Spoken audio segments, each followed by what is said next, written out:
The life of our protagonist is completely ruined like a true loser. While he thinks everyone went to college, but he's still doing nothing. He's holding on to a job for now because the pay is decent, but his goal is to leave as soon as he's admitted to the university exam. Our protagonist then receives a punch in his back. While he's confused, a bully explains to his friend that this is how to deliver a well-applied blow. After that, the delinquents start to mock the man, asking him how much he gets paid to do this. In his mind, our hero believes others shouldn't be startled by this because he's already an adult. Moreover, it's not like these guys intimidate him, so he decides to teach a lesson to the students.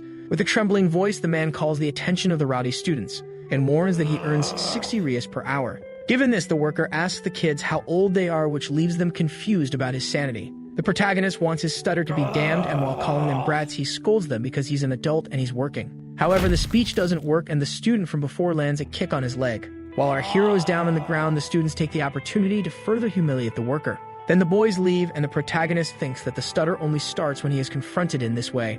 Moreover, he believes they won't be able to continue with this forever, and that they will work for him when they graduate. After punching the ground, the protagonist reiterates his dream of passing college and states that one day he will make them regret. Especially those guys who ruined his life, they are definitely living like bums now. Especially the demon Jang Anshul, who in his mind must be all messed up. Introducing himself as the boss of the company, Jang Anshul greets our hero. The same is in shock, and Jang asks if he's working part-time. While holding the business card, our hero faces the cruel reality that his former tormentor is now a successful man. While showing off his BMW, the boss's friends arrive at the place, and one of them congratulates him for the grand opening. Jang greets his old classmates and claims that everyone is doing very well, while the referred also try to show their achievements so as not to be outdone. Jang asks if this is a new BMW and nostalgically states that it reminds him of his school days. His friends laugh because in school time they only made trouble, and one of them commented that the guy who intimidated children has now become a boss. But Jang is disillusioned with what he sees and thinks this can't be happening. For the protagonist, these guys shouldn't be in these conditions at this moment, but should be riding a stolen motorcycle or something like that. Someone like him being called boss and driving around in imported cars is very unfair. With that, one of the men notices our protagonist working. He asks if the man isn't his old schoolmate Kim Jin Jin Woo Woo. The delinquents begin to remember their old stuttering friend, and that his real name is Kim Jin Woo. Kim, however, lowers his cap trying to hide his face and thinks that as soon as he receives his payment, he will bail out. Then Jang squats in front of the protagonist and confirms his identity. He reminded him that they were in the same class and asked him how he has been. Jang in turn explained that he had no idea at the time but was very immature in the past. But Kim is thoughtful with his apology, because he never imagined that one day he would receive something like this from a guy who ruined his life. Jang offers some money to our hero while telling him to leave the payment aside and use this for the taxi. But Kim notices the discrepancy between the man's condition and his own. Moreover, he thinks that obviously he won't be able to accept, and tells the man that he's going too far, which piques his curiosity. While stuttering, Kim asks for a more appropriate and sincere apology, because he's only living like this because of all of them. These guys who made him get to this state and who left him stuttering. Jang takes more money out of his pocket to falsely try to compensate his old classmate, and claims that honestly he doesn't remember everything, but he's very sorry. However, hearing him say he doesn't remember awakens Kim's anger, which makes him throw all the money into the air and run away. Jang is worried and tries to warn Kim of something, stating that the place where the protagonist is jumping from is not a sidewalk, and that after that there are 3 underground floors. But it was too late for Kim, who fell from the top of the building while thinking that Jang mocked his name until his end. In free fall, he never imagined he would die in such a pathetic way, even in his end still remaining below ankle. Finally, he expresses his grudge against Jang, who made his life a hell, thinking that if he could go back in time he would go to where it all started, and would put all the pain he suffered on top of Jang and his companions, cursing him even after dying. In a reality shock, Kim falls to the floor of what appears to be a classroom. He looks around confused, not knowing where he is and at what moment, but he starts to understand when he pays more attention calmly. This was his old classroom, but just now he was at the company, so he wondered what would have happened. Kim thinks this is a dream of his high school years, but someone is already tormenting him. The man says that if he hits, it's an immediate faint, and another one agrees. While looking for another ideal spot, Kim convinces himself that this is just a dream, and that these guys look old even in his school time. Because he believes it's a dream, Kim slaps a bully in the face. But the man doesn't like it at all and starts to beat up our hero. That's when he realizes that the pain is real, and that in fact everything is real, not just a simple dream. Kim realized that he really went back to the past to his second year of high school. A delinquent then approached and asked why the punching bag was so noisy. Revealing himself as Jang, he addresses Kim. Kneeling on the ground, surprise takes over the eyes of the protagonist of the work. He questions himself if they are really calling him by the name of Kim, remaining confused while not sure of his identity, and tries to think of the reason for his other self standing in front of him. But when looking in the mirror, an unprecedented truth is revealed. At this moment, Jang is in the body of Kim Jinwoo. After that, the grudge of Kim's soul warned that he had said he would curse him and now sent him to try to go through all the pain he went through. Jang then realized that he went back to the past and met the biggest piece of trash of all. But the problem is that this great trash is actually his past self. Jang lands a punch in the middle of Kim's face. He remembered the agony he made his classmates suffer and believed he had a lot of fun during his high school. Doing evil to the losers just showed their fragility. There was a place where you could live like a king if you knew how to fight well. This was something that losers would never be able to identify with. He thought that the kids who were preparing for the future were losers and that he was living happily in the present with the strength he had, and to protect his throne he trained MMA. Your colleagues commented on him becoming a professional, but he said he was just doing it for fun. All the adults spoke ill of him, saying it was obvious what would happen to people like him after graduation. And they continued saying this day after day, so he felt somewhat agonized. But in the end, he really had a talent for beating people up, and as soon as he graduated, he debuted as a professional athlete. Using the signing bonus, he set up a shop and became a successful man without ever looking at a textbook. He wondered what had happened to the guys who clung to textbooks and studied for long periods. But there he was, one of them, Kim Jinjin Woo-woo. And it turned out that losers were still losers even after growing up. Yang remembered Kim mentioning this was his third attempt to get into a university and felt pity for him. So, as an act of pity for a miserable person, he handed a few bucks to his old colleague, saying he was on a fast track to success. But now it was him getting a kick to the face. And his other self, while beating him up, confirmed his theory that bullying others shows how useless they are. Jang in turn kept questioning why he was being beaten up by his past self. Jang Anshul, 21 years old, is currently trapped in the body of a loser he mistreated 3 years ago. Because now he is Jim Jinwoo. While applying a chokehold to our protagonist, a man with a scarred eyebrow calls out to Anshul and asks if that's how you apply a chokehold, while Kim, now Jang, writhes in pain. Kim thinks this bastard did nothing but suck up to him in the past, and now he's hurting him. Moreover, the guy is using a technique reserved only for losers like him because his stance is totally wrong. Both Jangs then simultaneously think that in a chokehold, the arm should be twisted further back. And when the man with the scarred eyebrow follows the advice, Kim contorts in pain. Thrown to the ground, he thinks everyone is a piece of shit. Moreover, his fist is crying upon seeing this. Kim considers wiping the floor with the delinquents' faces, but surely understands that if he tries, he will be easily beaten. At this period, his past self was weak against ground fights, but anyway, everything will be over when he finishes off this piece of trash. But suddenly, a voice appears in his mind saying he will regret moving his fist. The voice asks if Jang doesn't want to return to his body, which leaves him extremely confused. He wonders who he is talking to, and the present Jang approaches our hero, saying he will try to apply a guillotine for the first time. The past Jang wraps his arm around Kim's neck, saying he believes this is how it fits. And after that, he applies force, choking his colleague. Kim trembles with rage at his former self and thinks he will finish him off. Because after all, Jang remembers practicing the guillotine all day, so this claim of doing it for the first time was just pretense. Despite this, the stance is perfect, as expected from his past self, who can make someone pass out in 5 seconds. Faced with this, Jang fainted and woke up in a dark place with that voice, telling him it warned he would go through the same pain he inflicted. This scares the businessman, not knowing what's happening and where he is. But the voice continued and asked what he thought about becoming the failure he mistreated. Realizing the current voice is the same as before, Jang discovers what's behind it all, and asks that light it is Kim Jinjin Woo-woo. In the face of this offense, the voice angrily confirms that it really is Kim Jin-woo. While laughing, Kim asks how the man feels about experiencing it all. Realizing Jang still hadn't fully understood, he explains that doing this was the least he could do, because the man ruined his life just for being bigger than him. Moreover, Jang enjoyed what he lived and had a lot of fun like a true king. So this is the curse placed on him, and he will be the man who will have fun watching Jang from now on. Realizing the gravity of the problem, Jang begs Kim not to do this, and promises to treat him well when he returns to his body, so he asks for the curse to be undone. However, Kim decides to give a hint on how to break the curse, thinking that there must be hope for there to be despair. So he warns that to break the current curse, there are 2 conditions. The first is that Jang stops the loser life incidents. Because of him, many problems developed, causing him to start stuttering and ruining his life completely. Kim claims he wished he wasn't alive for all 365 days of the year, but will never forget the 4 incidents. Because of these 4 incidents, his life ended. It was so bad that just thinking about it made him nervous. Trying to participate in the conversation, Jang claims to remember them all and apologizes. But he thinks he's completely screwed because he doesn't remember any of them,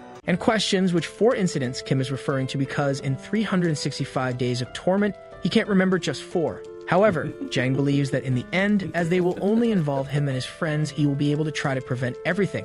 Thinking he will beat everyone to the point they can't even speak a word, he apologizes to his past self. However, Kim appears in front of him and asks if he is thinking of just beating everyone. Jang's mission is to stop the loser life events, so if he does it before the incidents, the boys will be scared and the incidents won't happen. Shouting at the voice, Jang asks what he should do if he should just suffer while going through them, but Kim warns that he doesn't care about small details. But he should keep in mind that if the story changes too much, the loser life incidents won't happen. Accepting the imposed conditions, Jang asks what the next condition will be. Informing that it's something simple, the voice explains that he must correct his past self, Jang Uncle. Kim bursts into a fit of laughter and concludes by saying to try this with this loser body if he thinks he can, reiterating to try to make his past self turn over a new leaf. Already in Kim's body, Jang thinks his mission will be very difficult because with this fragile body, he will have to stop the 4 incidents. And besides that, correct his past self, making him become a decent human being. Already in the classroom, Kim trembles with rage while putting his feet on the table. He remembered that Jang's guillotine made him pass out for the entire lunch break, so he didn't eat anything. Kim bangs his hand on the table, questioning how he will stop these incidents and reform his past self. This draws everyone's attention, and he continues thinking that firstly, he doesn't even know what these incidents are. One of his friends with a lock on his glasses asks Kim to be quiet. Kim asked what the problem was with those glasses, and the man said it was Anshul to put it on, telling him to try to guess his birthday. While questioning whether he really did things like that, he thought that despite everything, it was quite funny. But anyway, his chubby friend asks Kim to be quiet because they will be done if he wakes up Anshul. The chubby kid asks if Kim remembers that Anshul had determined that while he was asleep, only the 3rd row could speak. This leaves Kim disturbed because he had no idea this was happening since he only slept during the entire day. Suddenly, the teacher enters the classroom asking the students to be quiet. The teacher asks where they left off last time and asks the students to return to their seats and open their books. However, the teacher notices something at the back of the room. He asks who's the boy sleeping behind our protagonist and asks Kim to wake him up. Everyone's attention in the room turns to surprise and despair for our protagonist. Everyone waits for Kim's decision with anguish, and Kim wonders why everyone is looking at him that way. But he understands that he must wake up his sleeping self. Kim then slaps the head of his past self, while thinking that waking someone up is simple.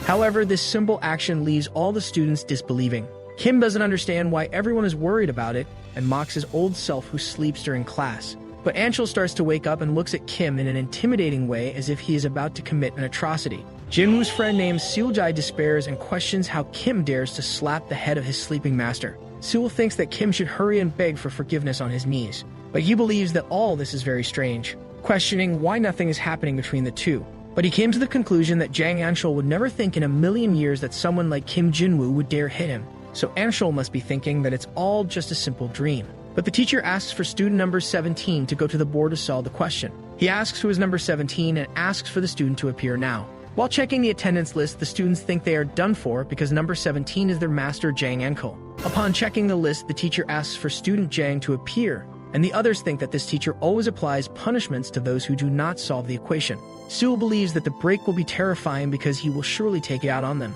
But an unexpected action awakens Sewell's curiosity. Kim Jinwoo accidentally goes to the board to solve the equation, still believing he is Anshul. The teacher asks if he is the referred student and Kim affirms he is Jang. Sewell understands everything and thinks it's because of the past event. To make up for the crime of hitting his master's head, he accepted the punishment in his place to be forgiven. Sewell thinks it's much better to take this punishment in his place because it's just a light smack on the butt. Suddenly, Jang Anshul starts laughing and states satisfied that it's very funny. While smiling, he wonders what Kim is trying to do with this. Later that same day, Anshul hits Kim in the body for no reason. It's a knee without reason that crushes Kim's face. As if that wasn't enough, he also landed a kick in the protagonist's face. Jang said it was so absurd that he thought it had been a dream. He heard it was Kim who hit his head while he was asleep and could never have imagined such a thing. He claims that our hero tried to let it pass being punished by the teacher in his place. But Kim's expression begins to exude immense anger against his old self. Jang asks if the beatings weren't enough and Kim thinks he'll end his past self. However, the voice from before informs again that if the story is changed, he will not be able to return to his original body. With that, Kim understands what must be done and with a foolish face apologizes to Anshul, receiving a kick from Jang in his jaw that completely detonates his jaw. Jang asks his friend Simpson why he became the bad guy there because all this stems from the bad education he gave to Kim. Kim can't help but think that all these delinquents are trash and wonders what the little shit Simpson is whispering to his old self. Anshul approaches a girl who is sitting straightening her hair. Her name is Park Dabin. She asks what it's about and Jang informs that he needs something from her head, which leaves her confused. Jang takes a strand of the girl's hair and asks Simpson if just one strand is good. Simpson then ties Park's hair strand between Kim and Sewell's wrists.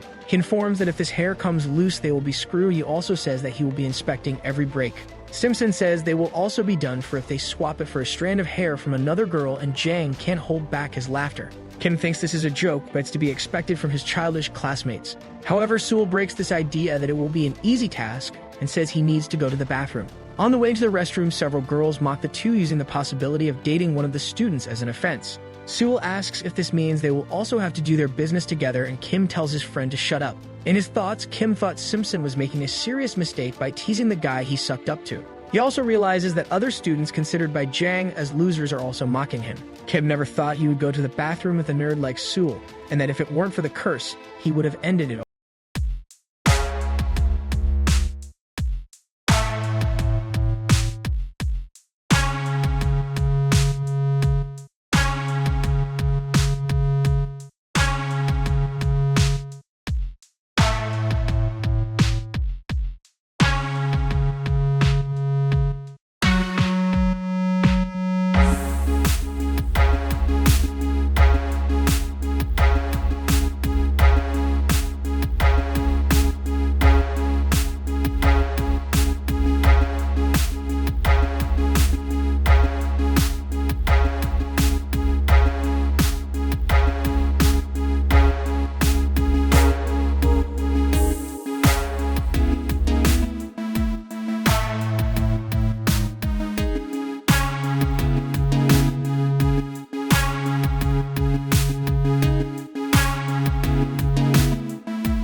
Somewhat embarrassed, Simpson gets up commenting that the floor is slippery and that no one cares about cleaning. He then regains his anger and tries to land a punch on Kim, who dodges, and he lands a powerful blow to his ribs that almost makes him faint. Simpson places his hands on the affected area while wondering why it hurts so much. For it is but a simple punch from a skinny skeleton like Jinwoo.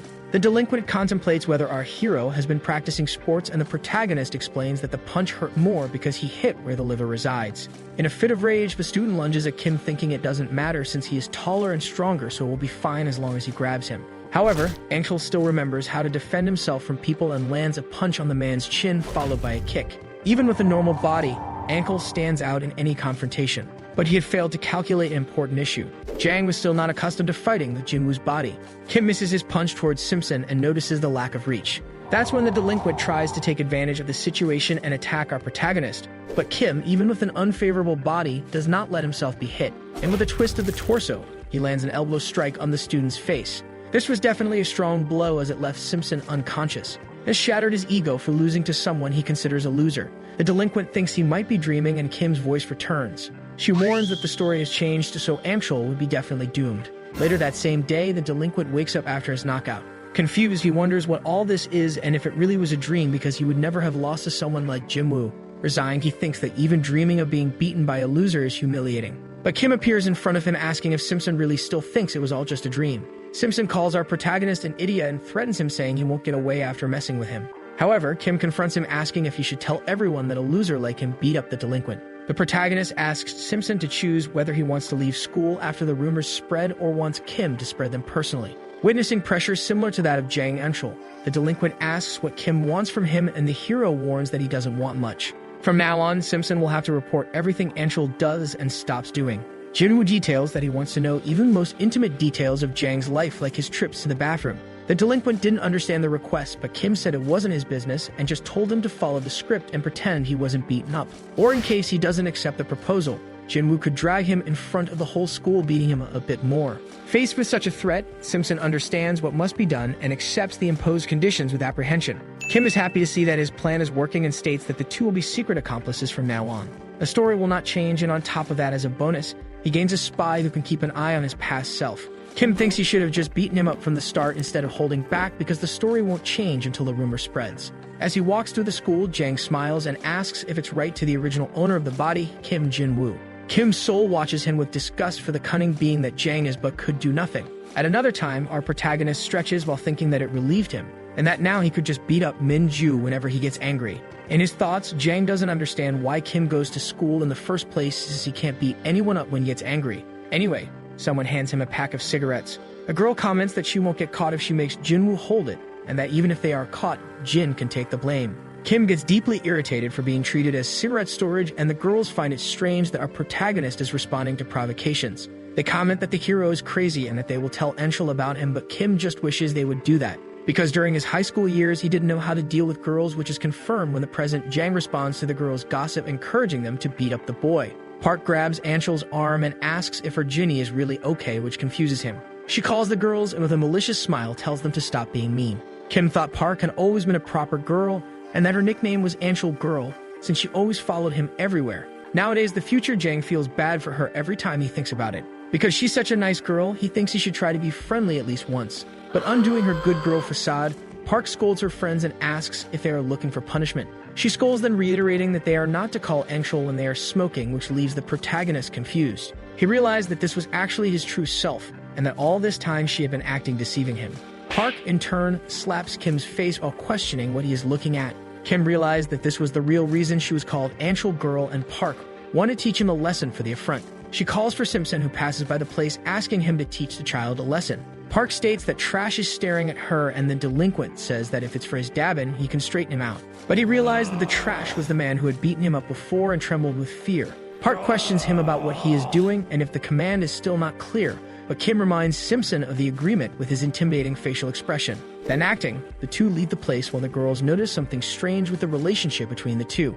Park thinks that Min-ju and Jinwoo are very different from their everyday selves. Cutting the tension, the girls excitedly ask Dabin what she loves most about Ankle, whether it's for his face or because of the way the uniform falls on him, and if she will confess, but Park is embarrassed by the questions. However, she begins to speak while the girl's attention is fully focused on her speech. With a weird look of love, Park states that Anshul is like a beast. The pure smell of blood emanating from a strong male was what she liked the most, not to say that Jang wasn't cool normally. But the coolest part was when he was bathed in the blood of his opponent in the ring. Park then asks if her friends don't see this beast on Anshul's back. But she gives up and starts to leave the place when she sees that her taste is unique, but one of them asks where her friend is going. And Dabin warns that she's going to talk to Mimju to properly educate Jinwoo. However, upon reaching her destination, Park saw something she had never thought possible.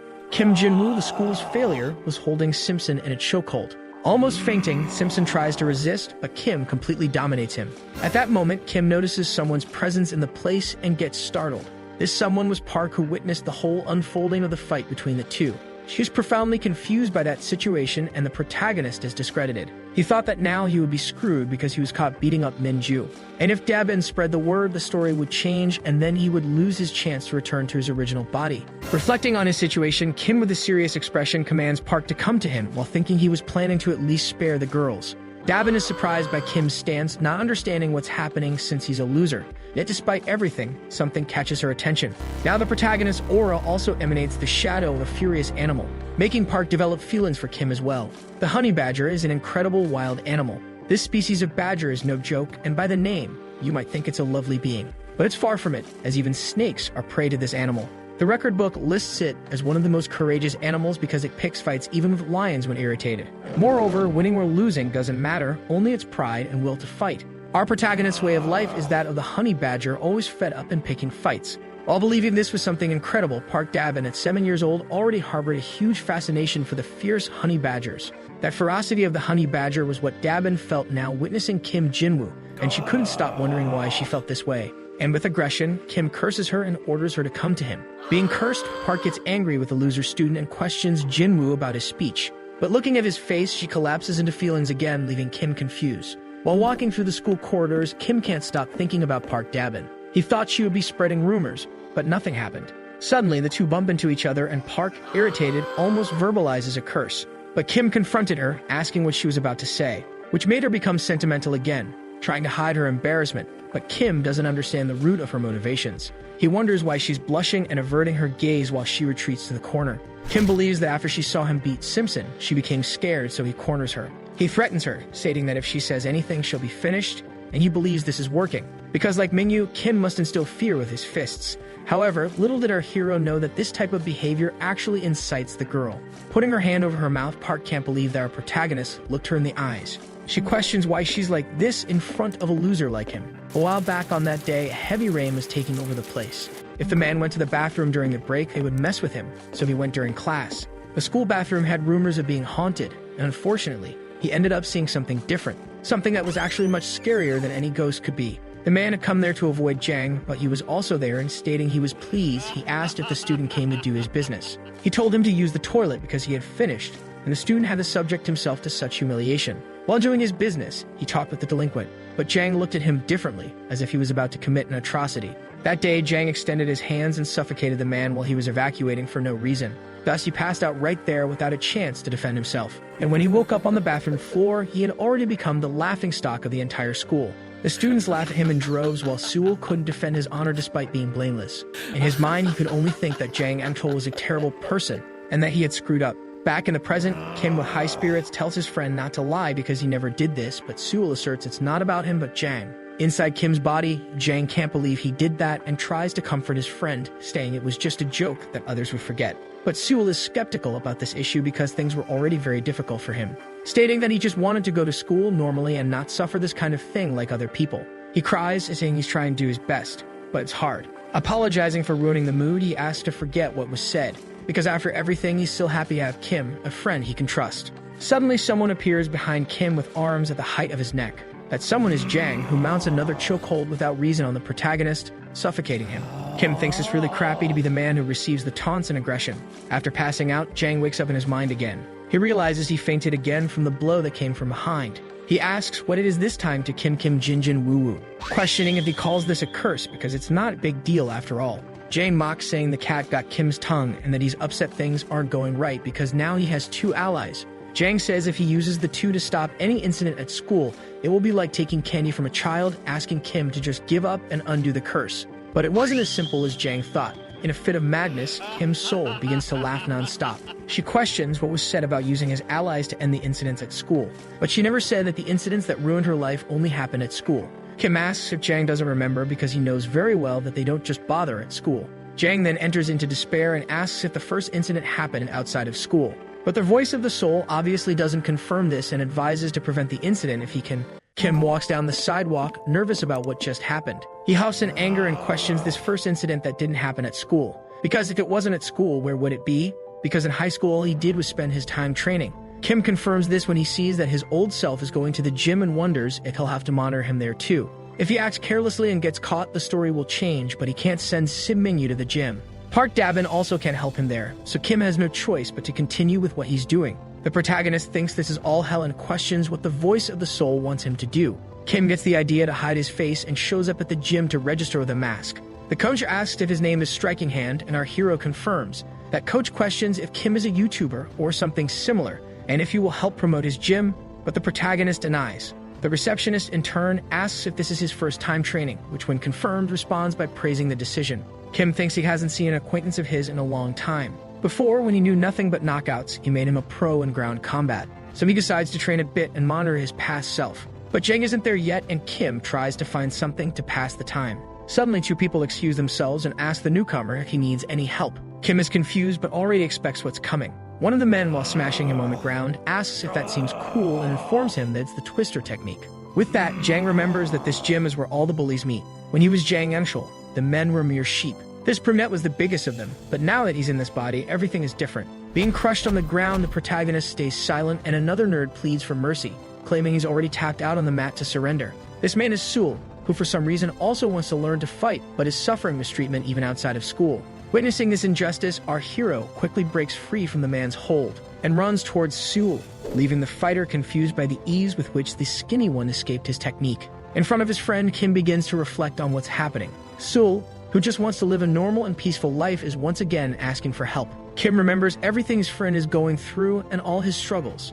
And while his friend suffers from the bully's hold, Kim clenches his fists and decides to intervene. The man asks what he's looking at and if he wants to be next. But our masked hero orders the fighter to leave immediately, which confuses him. Kim then extends his hand to Seal and curses the fighter again, telling him to leave the boy alone. Amidst the events, the voice of the soul emerges, praising Jang's decision. For now, he's finally on the right path. The first incident actually involves Sul, but it wasn't possible that Jang helped him knowing this beforehand because it was very unlikely that the delinquent would really remember what had happened. The blue-shirted fighter states he's already released Sul and asks what the masked man will do now. Sul, while adjusting his glasses, thanks the masked man for his help, saying he's moved by the situation, which makes Kim regret having taken the initiative to help him. Kim wonders why he did that, and Sul would like to know the name of his hero. But the blue-shirted fighter interrupts them, calling Kim a loser and starting a confrontation against him. With a punch from the man coming towards him, Jinwoo notices that the blow is strange. In fact, that punch was very slow, and the fighter's movements were heavy. Dodging his punch, the fighter is discredited because he didn't expect that to happen. With that, Jang arrives at the scene, asking what all this mess is later. Sul thanks his masked hero for the help. And Kim changes the subject, asking Sul how long he's been training at the gym. The student states he's been training there for a month, but the hero finds it strange because he doesn't remember him from that place, and asks if Sul came there to get revenge on Jang Enshul, which is confirmed and leaves Kim confused because he was sure he would remember such an event. Then he comments to his friend that Jang seems not to recognize him, and Sul states that such a situation should not be possible, because in his mind he's very different from the group of athletes and gymnasts, yet the appearance of his colleague was exactly like those boys. But cutting the conversation short, the student states he has something important to say, which piques the protagonist's curiosity. Sul asks what the man thinks about putting Pinkman as his hero name, but he cuts him off, saying it's better to stop talking and go exercise. In his mind, Kim thought that Nerd had gone far to get revenge on him, even attending MA classes, and wonders if he was so wrong because he only liked to tease others innocently. But before his eyes, he observes his old self mistreating someone for no reason. Everyone is uncomfortable but afraid, trying not to show it to Jang. But he starts jumping rope while trying to cover for himself, saying he didn't see anything. But a girl interrupts his thoughts, poking him in the back. This girl is Park, who excitedly asks if our hero is new here and if he's a masked cosplayer. Kim then remembers that his Nuna also frequents that gym. Among the Nuna, Shalala from the gymnastics group is the girl our protagonist likes, Cha Yujin. Cha tells Kim that if the kids bother him, he should report it, and she will scold him. Our hero thought that a while ago, the reason he came to the gym was precisely because of this Nuna. And the present Jang, witnessing this conversation of his beloved with our protagonist, comments that it's very annoying. Suddenly, someone approaches, drawing Kim's attention. The man apologizes for earlier and asks if the masked man can use these training gloves. He comments that he needs to train his low kick, but that no one is available, and Kim realizes that the man wants him as his practice partner. Our hero doesn't understand what's happening but accepts, asking if he just has to hold. Upon confirmation, Kim prepares to receive a low kick, but the fighter craftily delivers a high kick. He then starts laughing along with his blue-shirted friend who finds the situation hilarious. However, our protagonist manages to receive the attack on his pad with precision, having defended himself from that cowardice. This angers the fighter, wondering how he could block such a blow and questioning if the masked man really knows how to fight. In light of this fact, Kim questioned the man's low kick that came at the height of his head, but thought it would be better just to ignore. Embarrassed, the fighter believes the masked man doesn't know how to discern what is a low kick or a high kick, having been startled for a moment. Butting into the conversation, the blue-shirted one says he should teach him by landing a low kick on the back of Kim's calf, which knocks him to the ground.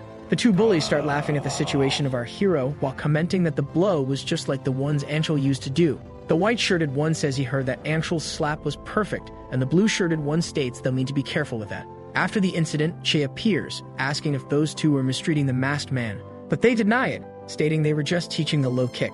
She tries to help Kim with his injury, asking if she should get a compress and stating she had already asked them to go easy on newcomers. Despite everything that's happening, Kim thinks he's feeling great. But suddenly a deafening noise takes over the place. The noise was from Jang's hand, very annoyed, hitting a punching bag. Kim notices his past self looking at him intently and wonders what he will do about it. Yet our hero believes he has realized something because now he is Kim Jinwoo and there were no reasons for his new men to be so friendly with him. The protagonist questioned if the small and skinny body was her type and if that was the reason why it didn't work out for him in the past. But Cho wasn't just helping Kim, which irritates him because she is nice to everyone. Sue claimed that at first he didn't intend to marry, but that decision was changing because of the woman. Because of this, both the past and future Jang are furious with Sue, who is taking advantage of the situation. But Cha calls our hero to stretch his friend, making him happy to be with his beloved. She says the fighter is a good boy and very cheerful. Kim thinks they are getting close. The girl says she will take a shower and the protagonist almost invites himself to join while Jang just observes the whole scene. He approaches the fighter in the white shirt while the man asks Anshul how he can help, but receives a powerful blow to his stomach that leaves him breathless. Jang orders his colleague to transmit and in great pain he understands the command. The man calls for the masked fighter and asks him to look at the ceiling, making our hero curious and distracting him. In an act of cowardice, the fighter landed the same blow he received on Kim's belly, causing considerable damage. The man claimed that now it has passed to him, and if the masked one is dissatisfied, he could just pass it to the pig next to him. He continues saying that's why one should not irritate Anshul and asks if the protagonist has any problem with that. Our hero holds back from doing anything, but Anshul provokes him from atop the ring, calling him to come up, and asks from which school he is to be acting this way because it doesn't seem to be his. Because if it were from his school, then there would be no way not to know him. Kim in turn realizes that Jang does not recognize him at the moment and has an idea. Leaving Jang surprised, the masked one climbs into the ring and starts putting on his gloves. Kim understands that by wearing a mask people can't recognize him, and meanwhile the fighters are discredited with the decision of the newcomer. Our hero asks Anshul to put on the face protection because now he will hit him a lot without reason. The coach yells asking what the newcomer is doing. After seeing that Anshul put a guy who entered today straight into the ring, he asks him to come down immediately, calling him an idiot. But Jang doesn't understand what the problem is because he says he's just helping to teach the boy, which makes the coach not know how to deal with it. Jang was just a street bully, but the coach saw potential in him and brought him there. But instead of starting over, the delinquent is acting as if the gym was his. While delivering a punch to our hero, Jang thinks he must finish this quickly before things become problematic. Kim thinks that with this punching strength, if it hits him, it will be like a goodnight Cinderella for him. Then our masked hero promptly dodges the blow, leaving Jang surprised. The bully didn't understand anything that happened, and the other fighters were equally surprised. Anshul began to think about the newcomer having dodged his blow, but comes to the conclusion that his punches are being read. But this is obvious logic since the man in the pink mask is actually Jang in the future. Our protagonist can see through all the delinquent's habits, both good and bad. After dodging, Kim goes behind the man, mocking him. Then Anshul tries to land another blow on the masked one while cursing him, but his hands only hit the air. And Kim remembers that in the past his self from this time was an amateur athlete with a completely offensive fighting style. But his future self mastered the stand-up fighting style, becoming a professional athlete with a grappling-oriented fighting style. Everyone in the place is moved, witnessing the masked man's takedown attempt, but they notice that Anshul easily stops the advance. The delinquent mocks the protagonist, saying that it seems he has no options to try to take him down and that the masked one doesn't know the difference in strength between the two. But Kim moves behind the bully and affirms that he knows very well after all this cannot happen. Cornered by the newcomer, Jang is surprised by the man's audacity, but is completely defenseless for being caught in a technique called full Nelson. Even though Jiu-Jitsu doesn't have this technique, Kim did it at this moment just to humiliate his opponent. With all his strength, Jang tries to free himself from the hold, but his efforts are fruitless. Kim says that even though the delinquent is strong, he still can't stop this because the technique controls his center directly, allowing him to swing him as he wishes. Jang realizes that his new mate is witnessing the fight, but that loser won't leave him alone. In an act of desperation, the delinquent orders people to stop laughing and thinks he can't do anything now, but the moment he is released, he will finish the masked one. In such a case, Kim really frees him from the position he had held him in, leaving Jang disoriented. And saying he's bored, he again calls Anshul to fight. Moreover, he said he would help the delinquent to recover. However, Jang, realizing that the masked one let him go on purpose, gets deeply irritated, affirming that he will do everything in his power to finish the newcomer. He goes after our hero, grabbing him by the waist in an attempt to take him down. And everyone at the place starts to think that now Anshul has the advantage in the fight. One of the fighters comments that the masked one is in guard, so it's good that they keep watching, but another states that our hero is already finished. The coach, on the other hand, states that Anshul is actually at a disadvantage, which leaves everyone surprised without understanding how. In response, he asks to look at the boy's legs that are squeezing tightly and pulling towards himself. The way is if Anshul relaxes, he will end up receiving a submission. If he tries to punch, he will lose posture and fall, and when he's on the ground, the boy will move on to another move. Jang understood that his opponent just humiliated him, decided to fall on purpose, and that it's as if he were in a spider's web. Kim, in turn, asks the bully to tap out because he can't win. This leaves the delinquent confused because his beloved is watching the fight. However, Jang needs to recover his pride and gets up from the ground with anger. He thinks that jiu-jitsu doesn't matter and that he is stronger anyway. Kim praises his old self for having a lot of strength and is happy, but he wraps his legs around Anshul's hamstring, taking him down to the ground and saying that first he must know how to use it. Witnessing this monster in the ring, the coach wonders who the man is and that although Jang is weak on the ground, this guy's techniques are as good as an athlete's. Kim applies an arm triangle choke and questions if Jang believes he can win using only strength. And after that, he kisses the bully on the cheek, which makes Chip start to smile and embarrasses Jang. Not stopping at this humiliation, Kim dominates Jang in various other ways, such as in the frog position. Jang realizes that his opponent is doing all of this on purpose and is using these positions just to toy with him. Then Kim remembers he has something to return to ankle, the chokehold, for no reason. Jang understood that his opponent could have finished everything easily, but still preferred to humiliate him in front of everyone. Kim asks if the bully won't hit him, but he keeps thinking that his beloved is watching. While choking him on the ground, Jinwoo comments that since it is Jang, the bully probably won't give up even if it costs his life. He then mentally apologizes to his past self, while all the fighters watch the scene in disbelief. Finishing the fight, our masked hero could no longer suppress his strength and left his opponent unconscious on the ring floor. After the fight, Kim thought that since his body was very weak, he won by using the chokehold, but his past self was much stronger. However, even so, losing in front of Nuna was definitely something Jang would never forget. Feeling a bit bad, Kim leaves the ring. Later, the person receiving the chokehold was Kim in the school classroom. Jang was deeply irritated by what happened at the gym and started taking it out on Jinwoo, who regretted feeling bad for him. The bully believes the masked body's build is similar to Kim's, and our hero realizes that Jang has become more brutal than before. Suddenly, Simpson enters the room asking what is happening with Jang and about the events at the gym. However, without giving him a chance to say anything else, Ankle lands a punch to Simpson's stomach and tells the student not to talk to him, calling him a bastard. Agonizing in pain on the ground, Simpson praised the punch he received and confirmed that his big brother was getting the hang of it. Faced with this, all the students were curious about what happened and began trying to calm Jang down. Kim's soul voice, in turn, comments that our hero's decision will affect him negatively. For even though he didn't change history by being masked compared to the past, at present Jang Anchol is much more nervous than ever. With a padlock between his glasses, Sul greets Jang with a smile as he walks towards him. And when Anshul asks Sul to get up, the first event of loser life finally begins. Looking at his hands, Jang finds it strange to be in his original body and wonders if he is back. But he quickly realized that his past self completely erased him again, and somehow he already knew this bastard was crazy. The soul voice approaches, asking if that is funny, questioning the act of suffocating people for no reason until they pass out. Jang tries to apologize, asking why Kim is so serious, but the soul says Anshul should not be so relaxed, informing that the first incident has just begun. A TV without signal is placed in front of our protagonist, who doesn't understand what is coming. Suddenly, a program called Loser Life starts playing. In the program, it is said that even in terrible conditions, flowers bloom. And that's how Seulgi and Kim formed their relationship. Seulgi was a resilient boy because despite being tormented day after day, he never lost his smile. And Kim admired him for this, giving him the strength to survive the bullies. They supported each other and were best friends, so as long as he had Seulgi, no matter what happened, Kim could overcome it. However, one day Jang approached his friend, who received him with a smile as usual. On this day, Jang stated that he was jealous of their friendship, which made Sewell curious, prompting him to explain that this friendship was created by Anshul. Faced with this, Jang asked the two friends to fight each other, and whoever won would escape the loser squad. That man was certainly a true demon, because this way it would be much easier to mess with them and more effective. All the class students bet on the fight between Kim and Sewell.